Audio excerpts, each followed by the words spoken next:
আসসালামু আলাইকুম প্রিয় দর্শক মন্ডলী, আমরা সকলেই চাই যে আল্লাহ তাআলা যেন আমাদের গুনাহগুলো ক্ষমা করে দেয়। কিন্তু কখনো কি ভেবে দেখেছেন এমন একটি আমল আছে যা করতে সময় লাগে মাত্র 1 থেকে 2 মিনিট, অথচ এর বিনিময়ে আল্লাহ তাআলা সমুদ্রের ফেনার সমান গুনাহও যদি থাকে তা ক্ষমা করে দেওয়ার সুসংবাদ দিয়েছেন। ভাবুন তো, পৃথিবীতে এমন কোনো মানুষ নেই জীবনে গুনাহ করে নাই, কিন্তু আল্লাহ তাআলার রহমত এতটাই বেশি যে তিনি তার বান্দাদের জন্য এমন সহজ একটি জিকিরের ব্যবস্থা করে দিয়েছেন যা পড়তে লাগে মাত্র কয়েক মিনিট। অবিশ্বাস্য মনে হলেও এটি কোনো মানুষের কথা নয়, কোনো আলেমের কথা নয়, এটি হলো আমাদের প্রিয় নবী সাল্লাল্লাহু আলাইহি ওয়াসাল্লামের সহিহ হাদিস। তাই অনুরোধ করছি ভিডিওটি একদম শেষ পর্যন্ত মনোযোগ দিয়ে দেখবেন, আর এমনই সুন্দর সুন্দর ভিডিও পেতে আমাদের চ্যানেলটি সাবস্ক্রাইব করে আমাদের সঙ্গে থাকবেন। সেই জিকিরটি হলো সুবহানাল্লাহি ওয়া বিহামদিহি। রাসূলুল্লাহ সাল্লাল্লাহু আলাইহি ওয়াসাল্লাম বলেছেন, যে ব্যক্তি দিনে 100 বার সুবহানাল্লাহি ওয়া বিহামদিহি বলবে তার গুনাহসমূহ ক্ষমা করে দেওয়া হবে, যদিও তা সমুদ্রের ফেনার সমান হয়। প্রিয় দর্শক মন্ডলী, লক্ষ্য করুন, এটি কোনো সাধারণ সুসংবাদ নয়।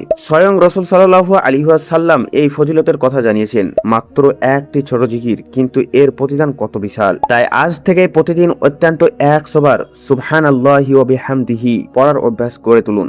হয়তো এই ছোট আমলটি আপনাদের গুনাহ মাফের এবং আল্লাহর সন্তুষ্টি লাভের একটি বড় মাধ্যম হয়ে যাবে ইনশাআল্লাহ। আল্লাহ তাআলা যেন আমাদের সবাইকে এই সুন্দর আমলটি নিয়মিত করার তৌফিক দান করে। আমিন সুম্মা আমিন। এই ছিল আজকের ভিডিওটি ভালো লাগলে একটি লাইক করবেন এবং বন্ধুদের সঙ্গে বেশি বেশি করে শেয়ার করবেন, এবং সহিহ কোরআন হাদিস ভিত্তিক ইসলামিক ভিডিও নিয়মিত পেতে আমাদের চ্যানেলটি সাবস্ক্রাইব করে আমাদের সঙ্গে থাকবেন। তো সকলে ভালো থাকবেন, সুস্থ থাকবেন, দেখা হবে পরবর্তী এক নতুন ভিডিওতে। আল্লাহ হাফিজ।